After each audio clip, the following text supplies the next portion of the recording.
नमस्कार, स्वागत है आपका अपना प्रदेश उत्तर प्रदेश में। मैं हूं आपके साथ सचिन चौहान। वाराणसी दौरे पर राष्ट्रपति द्रौपदी मुर्मू हैं। महात्मा गांधी काशी विद्यापीठ के 45वें दीक्षांत समारोह में वो मौजूद हैं। संबोधन उनका चल रहा है, सीधा ले चलते हैं आपको। ने कहा था कि जितने विद्यालय सरकार के अवसर में है उनसे हमें विद्या नहीं लेने चाहिए। हम उस झंडे के नीचे नहीं रह सकते जिसको सलाम करने के लिए हमारे लड़के मजबूर किया जाते हैं। यदि हमारे विद्यालय खुलेंगे तो विद्या अपने आप पवित्र हो जाएगी। और सहयोग को बढ़ाने के लिए ही इस विद्यापीठ की स्थापना की गई थी। और सहयोग ही हमारे लिए एकमात्र शास्त्र है। इस उद्घाटन समारोह में उपस्थित शास्त्री जी तथा उनके मित्रों ने गांधी जी का भाषण सुनने के बाद काशी विद्यापीठ में अध्ययन करने का निर्णय लिया। इस प्रकार ये विद्यापीठ असहयोग आंदोलन से उत्पन्न संस्था के रूप में हमारे महान स्वाधीनता संग्राम का जीवंत प्रतीक है। महात्मा गांधी काशी विद्यापीठ के आप सभी विद्यार्थीगण स्वाधीनता संग्राम के हमारे राष्ट्रीय आदर्शों के ध्वजवाहक हैं। इस विद्यापीठ के प्रथम प्रबंधन बोर्ड के सदस्यों में महात्मा गांधी, लाल लाजपत राय, जमुना लाल बजाज, जवाहरलाल नेहरू, बाबू शिव प्रसाद गुप्त, आचार्य नरेंद्र देव और पुरुषोत्तम दास टंडन जैसे इतिहास निर्माता शामिल थे। यहाँ के असाधारण अध्यापकों की सूची में आचार्य नरेंद्र देव, डॉक्टर संपूर्णानंद और बाबू श्री प्रकाश जैसे मूर्धन्य विद्वानों ने के नाम सदैव याद रखे जाएंगे। ब्रिटिश शासन की सहायता और नियंत्रण से दूर रहते हुए भारतीयों द्वारा पूर्णतः भारतीय संसाधनों से निर्मित काशी विद्यापीठ का नामकरण महात्मा गांधी काशी विद्यापीठ करने के पीछे हमारे स्वाधीनता संग्राम के आदर्शों के प्रति सम्मान व्यक्त करने की भावना निहित है। उन आदर्शों पर चलना तथा अमृतकाल के दौरान देश की प्रगति में प्रभावी योगदान देना यहाँ के विद्यालयों द्वारा विद्यापीठ के राष्ट्र निर्माता संस्थापकों के प्रति सच्ची श्रद्धांजलि होगी। प्यारे विद्यार्थियों, ये एक प्रबल लोकमान्यता है कि काशी निरंतर अस्तित्व में बनी रहने वाले विश्व की प्राचीनतम नगरी है। बाबा विश्वनाथ और माँ गंगा के आशीर्वाद से युक्त पूर्ण नगरी काशी सबको आकर्षित करती रही है और करती रहेगी। मुझे स्मरण है कि जब प्रधानमंत्री श्री नरेंद्र मोदी जी ने वाराणसी को अपने लोकसभा निर्वाचन क्षेत्र के रूप में चुना था तो उन्होंने भी यही कहा था कि मुझे माँ गंगा ने बुलाए है। जिस तरह माँ गंगा भारतीय संस्कृति की जीवन धारा है तथा भारतीय ज्ञान, आध्यात्म और आस्था की संवाहका है, उसी तरह काशी नगरी भारतीय संस्कृति की कालातीत धरोहर है। आप सब काशी में स्थित विद्यापीठ में विद्या उपार्जन कर रहे हैं।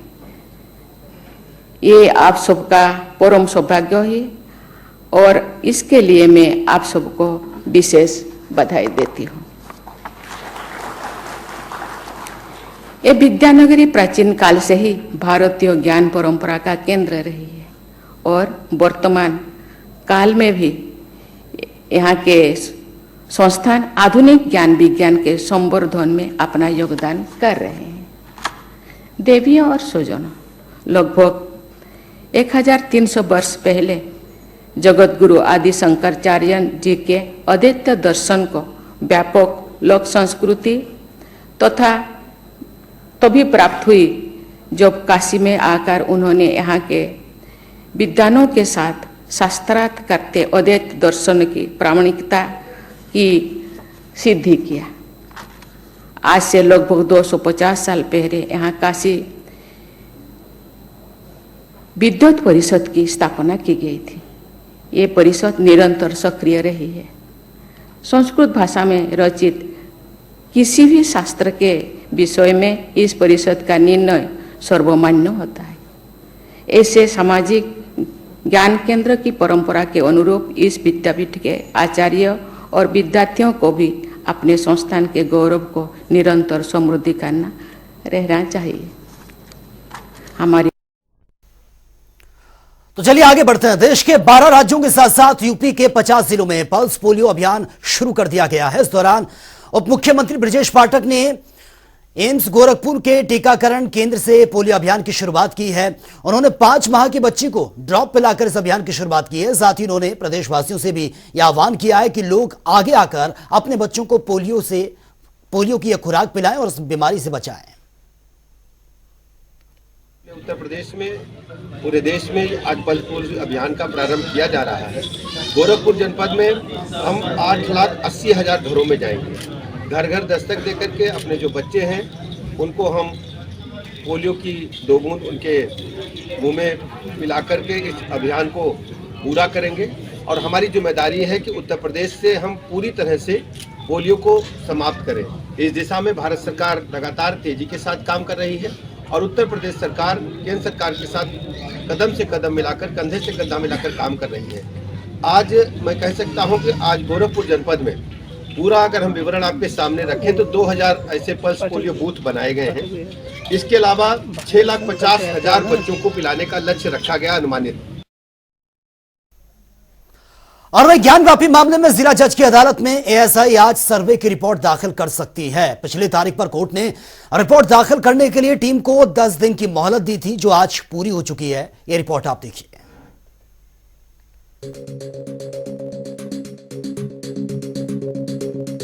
ज्ञानवापी मामले में जिला जज की अदालत में एएसआई आज सर्वे रिपोर्ट दाखिल कर सकती है। पिछली तारीख पर कोर्ट ने रिपोर्ट दाखिल करने के लिए टीम को 10 दिन की मोहलत दी थी, जो आज पूरी हो चुकी है। इसको लेकर वकील सुभाष नंदन चतुर्वेदी ने क्या कुछ कहा, सुनिए। व्यास परिवार की तरफ से जो लगातार 1993 के पहले व्यास परिवार के पोजीशन में वो जो तहखाना व्यास जी का है ज्ञानवापी परिसर बैरिकेटिंग के अंदर, उसमें पूजा पाठ वगैरह ये पोजीशन यानी कि पोजीशन और स्वामित्व तो दोनों रहा है व्यास परिवार का, लेकिन 93 के बाद बैरिकेटिंग करके जो बाहर कर दिया गया था पोजीशन से, और सारे पूजा पाठ कथा वगैरह जो प्रक्रिया चलती थी धर्म से संबंधित धार्मिक प्रक्रिया, वो सारे प्रक्रिया को रोक दिया था, जिसके चलते वो तहखाना खाली पड़ा था। और चूँकि बाहर अंदर जो है न व्यास परिवार जा पाता था, न कोई अपनी विचारधारा हिंदू धर्मावलंबी जा पाता था, इसलिए आशंका था कि भाई उसको जो है कहीं विपक्षी जो है प्रतिवादी, चूँकि सर्वे के दौरान हम लोगों को लगा कि अंजुमन इंतजामिया के लोग उसको कब्जा करना चाह रहे हैं या कब्जा करने का प्रयास कर रहे हैं, तो हम लोगों ने एक सिविल सूट दाखिल किया था। माननीय जिला कोर्ट में इसकी सुनवाई चल रही थी। इस दौरान तृतीय पक्षकार, तीसरा पक्षकार बनने के लिए एक अधिवक्ता ने जो 1991 से जिनका वाद चल रहा था, उन्होंने जो कहा कि हमें भी सुना जाए, बिना पक्षकार बनाए आप इस सुनवाई को आप पूरा नहीं कर सकते हैं, जिसमें हम लोगों ने मांग किया था कि जिलाधिकारी को तत्कालिक रूप से कोई कब्जा न करे, एक रिसीवर नियुक्त करके डीएम को रिसीवर नियुक्त किया जाए, एवं वहाँ जो है उन्हीं के अधीनस्थ में जो है सारे जो है प्रक्रिया जो पूजा पाठ कथा वगैरह चालू कराया जाए। तो तृतीय पक्षकार बनने के लिए भाई इन्होंने अपने पक्ष को रखा, इनकी सुनवाई पूरी हो चुकी है, और तीसरा पक्षकार इनको बनाया जाए कि न बनाया जाए, इस पर फैसला जो है आज कोर्ट पुनः देगी। तो आज इस पर फैसला आना है, तो तहखाने पे भी आज फैसला आना है। एएसआई रिपोर्ट पे तो आज आएगी, रिपोर्ट दाखिल करना है, और तहखाने पे भी आज फैसला आना है। सुभाष नंदन चतुर्वेदी बताते हैं कि आज ज्ञानवापी मामले की स्थिति साफ हो सकती है। पिछले जो है 10 दिन पहले जो समय एएसआई के स्टैंडिंग काउंसिल ने जो मांगा था, जो 10 दिन का समय कोर्ट ने दिया, तो उसमें इन्होंने कहा था कि भाई हमारे तमाम जो इंस्टीट्यूट है, जहाँ जैसे हैदराबाद है, हैदराबाद से इनको जीपीआर सिस्टम का जो रिपोर्टिंग है वो आना है, तमाम जगहों से सारे ये कलेक्शन इन्होंने अपने रिपोर्टिंग जो भी सर्वे हुआ उसको मंगा लिया है। लेकिन अब उसको स्टडी उसका चल रहा है, एनालिसिस चल रहा है, सारे रिपोर्टों को, साक्ष्यों को कैलकुलेट करके जो है इनको एक रिपोर्ट तैयार करना है, उसमें समय इनको चाहिए था। तो कोर्ट ने 10 दिन का इनको लास्ट वार्निंग डेट दिया था, जिसमें 10 दिन का समय दिया था, और 10 दिन ये जो है समय आज जो है रिपोर्टिंग इनको करनी है। तो आज संभवतः भाई अगर कहीं कोई दिक्कत न हो तो आज जो है एसआई अपने पूरे सर्वे रिपोर्ट को आज कोर्ट में दाखिल करेगी। वकील ने 92 दिन चले इस सर्वे को लेकर शुरू से लेकर अब तक की जानकारी दी। जो 21 जुलाई को जो एसआई का आदेश हुआ था, उसके बाद सुप्रीम कोर्ट ने उसको जो है डिटो किया और एसआई सर्वे हुआ। 92 दिन का लगातार सर्वे हुआ है और 92 दिन के सर्वे के बाद एसआई को अपनी रिपोर्ट को सबमिट करना था, लेकिन अब चूँकि तमाम उनकी स्टडी है, एनालिसिस है और कलेक्शन है, करने के बाद उन्होंने पहले 15 दिन समय लिया, फिर जो है कोर्ट ने 10 दिन का 2 सप्ताह का समय दिया, फिर उसके बाद जो है पिछले जो है 15 दिन का समय लिया, फिर अभी उन्होंने कहा कि 15 दिन और ये बढ़ा दिया जाए, तो 10 दिन का समय कोर्ट ने दिया है और 10 दिन जो है कल समाप्त हो गया था। चूँकि कल संडे था, आज जो है 11 तारीख है और आज उनको अपने सारे रिपोर्टिंग को सबमिट करना है।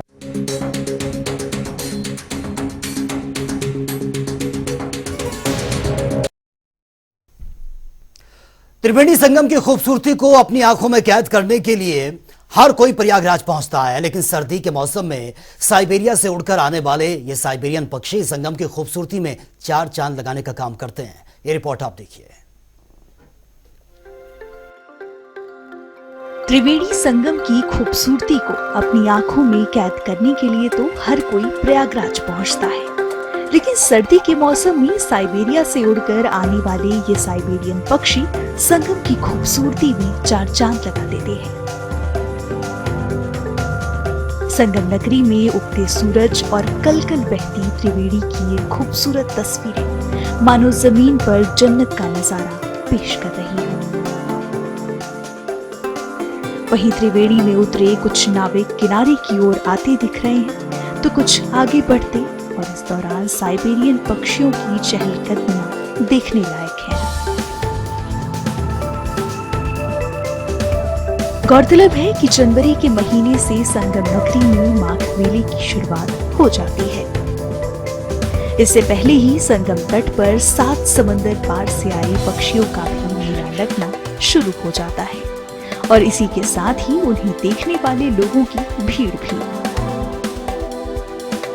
आपको बता दें कि इन साइबेरियन पक्षियों का आगमन ठंड की दस्तक के साथ ही शुरू हो जाता है और जाहिर है दिसंबर का महीना आ गया है। ऐसे में ये साइबेरियन पक्षी हमारी ठंड को और खूबसूरत बनाने के लिए यहाँ पहुँच चुके हैं। त्रिवेणी की लहरों पर अटखेलियां करने वाले ये साइबेरियन पक्षी हर साल हजारों मीलों की दूरी तय कर प्रयागराज पहुँचते हैं। वहीं यहाँ आने वाले लोग इन पक्षियों की अटखेलियों का आनंद लेने के साथ साथ उन्हें दाना खिलाते हैं और ढेर सारा पुण्य कमाते हैं। 22 जनवरी साल 2024 को प्राण प्रतिष्ठा समारोह से पहले ट्रस्ट ने सभी संप्रदायों के 4000 संतों को आमंत्रित किया है और साथ ही ये भी बता दें कि अयोध्या में श्री राम और हनुमान पताका की बिक्री भी बढ़ गई है। ये रिपोर्ट आप देखिए।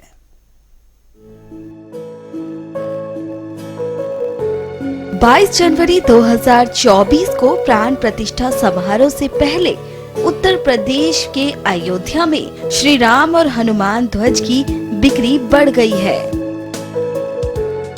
यहाँ लोगों में इन ध्वजों को खरीदने का उत्साह साफ देखा जा सकता है। मैं यहाँ आया हूँ और यहाँ से प्रसाद के रूप में रामलला का झंडा और बजरंगबली का झंडा लेकर अपने देश जाम्बिया जाऊँगा और वहाँ पे राम गुणगान करूँगा और लोगों को इस झंडे को अपने घर घर में लगाने के लिए दूंगा। और ये झंडा बहुत ही ये सनातन का प्रतीक है और इस झंडे में बहुत बहुत गुण छुपे हुए हैं। जैसे लहर लहर लहराए झंडा बजरंगबली का, इस झंडे ने सीता जी का पता लगाया, इस झंडे ने लंका जलाई और इसी झंडे ने राम जी को वापस अयोध्या लाया। और इस झंडे के बहुत बहुत गुण हैं। मैं इसे देश के जहाँ भी रहूँगा वहाँ पर इसको अपने घर में और लोगों को उत्साहित करूँगा और उनको बांटूँगा कि ये आप झंडा अपने अपने घरों में फहराएं। तो हम लोग सरयू जो नदी है वहाँ पे स्नान करके हनुमानगढ़ी हनुमान जी का मंदिर और श्री राम जन्मभूमि उनका दर्शन किए और फिर प्रसाद के रूप में प्रसाद भी कुछ लिए हैं घर ले जाने के लिए। फिर आपको झंडा भी लिए हैं घर पे अपने रखने के ऊपर लगाने के लिए। कितना झंडा लिया आपने? 12 ठो झंडा लिए हैं। बाकी यहाँ से जाने के बाद में अपना जो हिंदुत्व धर्म है उसका प्रचार प्रसार के रूप में करना है, उसका वितरण भी झंडा को करना है कि हर जो भी हम लोग से हो पाए घर पे उन लोग के घर पे झंडा लगे। और इसके लिए मैं मोदी जी को बहुत बहुत धन्यवाद देना चाहता हूँ, क्योंकि बस उन्हीं के एक के कार्यकाल सारणी में जो कि अयोध्या इतनी बड़ी मंदिर बन रही है जो कि संभव हो पाई है। बता दें कि श्री राम जन्मभूमि तीर्थ क्षेत्र ट्रस्ट ने अगले वर्ष 22 जनवरी को दोपहर 12:45 के बीच राम मंदिर के गर्भगृह में रामलला को विराजमान करने का निर्णय लिया है। ट्रस्ट ने समारोह के लिए सभी संप्रदायों के 4000 संतों को आमंत्रित किया है। प्रधानमंत्री नरेंद्र मोदी अयोध्या में राम मंदिर के उद्घाटन समारोह में शामिल होंगे। तो चलिए अब बात होगी 4 मिनट में 18 मंडल की। मोबा में धारदार हथियार से गला रेतकर छात्र की निर्मम हत्या, इलाके में फैली सनसनी, पुलिस मामले की जांच में जुटी। डीएम ने सीएमओ ऑफिस का किया औचक निरीक्षण, 41 स्वास्थ्य कर्मी मौके पर अनुपस्थित कर्मियों को उनका रोका गया 1 दिन का वेतन। आगरा में सड़क पर युवक के साथ जमकर मारपीट, सोशल मीडिया पर वायरल हुआ वीडियो, मामले की जांच में जुटी पुलिस। आजमगढ़ में स्वास्थ्य व्यवस्था बेहाल, वृद्ध महिला को नहीं मिला स्ट्रेचर, वीडियो सोशल मीडिया पर वायरल। रायबरेली में बेखौफ चोरों ने 3 घरों को बनाया निशाना, पूर्व ब्लॉक प्रमुख समेत 2 अन्य घरों से उड़ाए तकरीबन 60 लाख रुपए, सीसीटीवी की मदद से जांच में जुटी पुलिस। बलिया में पति ने पत्नी संग की है 2 बेटों की निर्मम हत्या, पेड़ से लटकता मिला शव, घटना के बाद से इलाके में हड़कंप। इटावा में प्रदर्शनी का आयोजन, जिलाधिकारी ने फीता काटकर किया शुभारंभ, कार्यक्रम में अन्य जिला स्तरीय अधिकारी भी मौजूद थे। अमेठी में दबंगों का कहर, बरामदे में सो रहे महिला और अधेड़ पर किया हमला, अधेड़ की मौत, महिला घायल। एटा में एसआई का हुआ निधन, इलाज के दौरान मौत, पुलिस विभाग में दौड़ी शौक की लहर। बादा में प्रेम प्रसंग के चलते युवक ने खाया जहर, मौके पर ही मौत, परिजनों में मचा कोहराम। बाराबंकी में चोरों ने घर को बनाया निशाना, लाखों की नकदी और ज्वेलरी पर हाथ साफ किया, खिड़की तोड़कर वारदात को अंजाम दिया। बादा में दबंग भूमाफियाओं की गुंडागर्दी, जेसीबी मशीन से तोड़ी बाउंड्री वॉल, पीड़ित ने दर्ज कराई शिकायत। बादा में पुलिस टीम ने फर्जी खाद विक्रेताओं पर कसा है शिकंजा, नकली खाद को असली खाद बनाकर कर रहे थे सप्लाई, पुलिस ने 3 आरोपियों को गिरफ्तार किया। बिजनौर में स्ट्रीट शीटर बदमाश और पुलिस के बीच मुठभेड़, फायरिंग के चलते बदमाश के पैर में लगी गोली, पुलिस ने किया गिरफ्तार। आगरा में मंडल वाणिज्यिक अधिकारी और जनसंपर्क अधिकारी ने किया कंबलों का वितरण, रेलवे स्टेशन पर कूलियों और सफाई कर्मचारियों को बांटे गए कंबल, लोगों के खिले चेहरे। कानपुर में तेज रफ्तार ट्रक ने ऑटो को मारी है जबरदस्त टक्कर, हादसे में 2 की मौत, 2 घायल, अस्पताल में भर्ती, इलाज जारी। बहराइच में मोटर गैराज चलाने वाले दुकानदार ने जमकर किया प्रदर्शन, दुकानों के सामने खोदे जा रहे नींव को लेकर आक्रोशित हैं, सिटी मजिस्ट्रेट को सौंपा ज्ञापन। शराबस्ती में चिकित्सा एवं परिवार कल्याण विभाग ने 2 नई एम्बुलेंस को दिखाई है हरी झंडी, डीएम ने हरी झंडी दिखाकर रवाना किया, चिकित्सालय सेवाओं के लिए तुरंत मिलेगी सहायता। तो फिलहाल इस बुलेटिन में मेरे साथ इतना ही, लेकिन तमाम खबरों के लिए आप बने रहिए जनता टीवी के साथ। नमस्कार।